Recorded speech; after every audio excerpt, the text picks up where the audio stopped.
লাগাতার বর্ষণে মনু নদীর জল বেড়ে যায় আতঙ্ক গ্রামবাসীদের মধ্যে। মনু নদীর জল বেড়ে গিয়ে বাঁধের কাটা অংশ দিয়ে জল প্রবেশ করতে শুরু হয়। কৈলাসহর লাটিয়াপুরা গ্রামে মানুষজনের মধ্যে চিৎকার চেঁচামেচি শুরু হয়ে যায়। ঊনকোটি জেলার জেলাশাসক ডক্টর তমাল মজুমদারের নির্দেশে বন্যা নিয়ন্ত্রণ দপ্তরের পক্ষ থেকে তড়িঘড়ি করে মাটির বস্তা এবং বোল্ডার ফেলা শুরু হয়। অল্পতে রক্ষা পেলেও কৈলাসহরবাসী। উল্লেখ্য, ঊনকোটি জেলার কৈলাসহরে 3 দিন ধরে প্রচুর বৃষ্টিপাতের ফলে কৈলাসহর এলাকার ড্রেন সহ লক্ষ্মীছড়া এবং গ্রামাঞ্চলের বিভিন্ন নালা নর্দমায় বৃষ্টির জল জমে রয়েছে।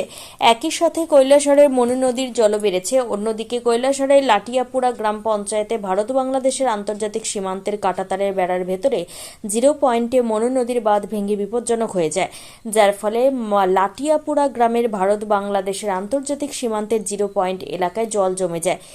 সেই জল নিষ্কাশনের জন্য বিগত 2 দিন পূর্বে বন্যা নিয়ন্ত্রণ দপ্তরের পক্ষ থেকে ভারত বাংলাদেশ আন্তর্জাতিক সীমান্তের 0 পয়েন্টের কাছে যে বাঁধটি রয়েছে সেই বাঁধ কেটে বড় লোহার পাইপ বসানোর কাজ শুরু হয়েছিল।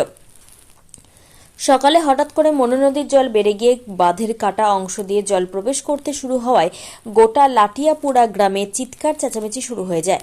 এই খবর শোনা মাত্রই দুপুরে ঊনকোটি জেলাশাসক ডক্টর তমাল মজুমদারের নির্দেশে বন্যা নিয়ন্ত্রণ দপ্তরের পক্ষ থেকে তড়িঘড়ি করে মাটির বস্তা এবং বোল্ডার ফেলা শুরু হয়। পরবর্তী সময়ে ঊনকোটি জেলাশাসক ডক্টর তমাল মজুমদার বলেন, আতঙ্কের কিংবা ভয়ের কিছু নেই। কাজ শুরু হয়ে গিয়েছে। মনু নদীর জল বাড়তে থাকলেও এখনও বিপদসীমার 1.5 মিটারের নিচেই রয়েছে।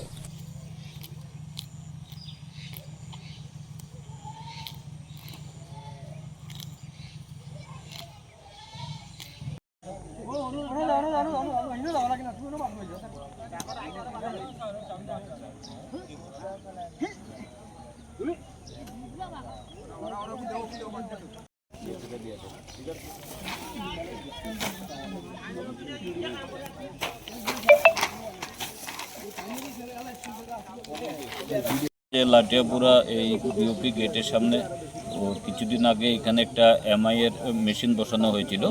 তো ওইখানে যখন ওই পোস্ট পাইপ লাগানো হয় তখন মনে মাটিটা একটু লুজ ছিল, যার ফলে একটু আশঙ্কা দেখা দিয়েছে বাঁধটা ভাঙার জন্য। তো আমাদের ওয়াটার রিসোর্স ডিপার্টমেন্ট সকাল থেকে কাজ করছে, এখানে বিএসএফরাও সহযোগিতা করছেন। এখন কোনো অসুবিধা নেই, আজকের মধ্যে এটা ঠিক হয়ে যাবে। অনেকেই আশঙ্কা প্রকাশ করছেন যে গত 2 দিন ধরে প্রচুর বৃষ্টিপাতের ফলে মনু নদীর জল বাড়ার সাথে সাথে বাঁধের অবস্থা নাকি আরও খারাপ হচ্ছে। এখন অবধি আমাদের ডেঞ্জার লেভেল থেকে প্রায় 1.5 মিটার নিচে আছে আমাদের ডেঞ্জার লেভেল থেকে জল। সুতরাং এত ভয়ের কিছু নেই। যদি কাঞ্চনপুর বা পানিসাগরের দিকে বৃষ্টি হয় তাহলে আমাদের এখানে জল বাড়ার কথা। আমরা প্রশাসনের তরফ থেকে ডিজাস্টার ম্যানেজমেন্ট টিম রেডি আছেন, এসডিএম সাহেবও আছেন, আমাদের টিম রেডি আছে।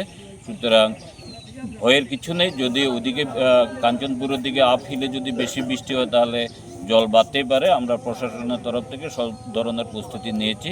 ভয়ের বা আশঙ্কার কিছু নেই। বাঁধ ভাঙবে না, বাঁধের কাজও চলছে, মেরামতির কাজও চলছে।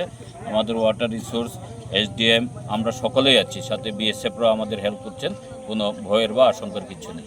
কৈলাসহরের পাশাপাশি গোটা ঊনকোটি জেলায় কি এমন কোনো খবর রয়েছে জলের কারণে বাড়ি থেকে বেরিয়ে গেছে? কিছু বাড়েনি, তবে আমাদের কিছু কিছু বাড়িঘরে তুফানের জন্য বা যে স্টর্ম হয়েছিল এটার জন্য কিছু বাড়িঘর ক্ষতি হয়েছে।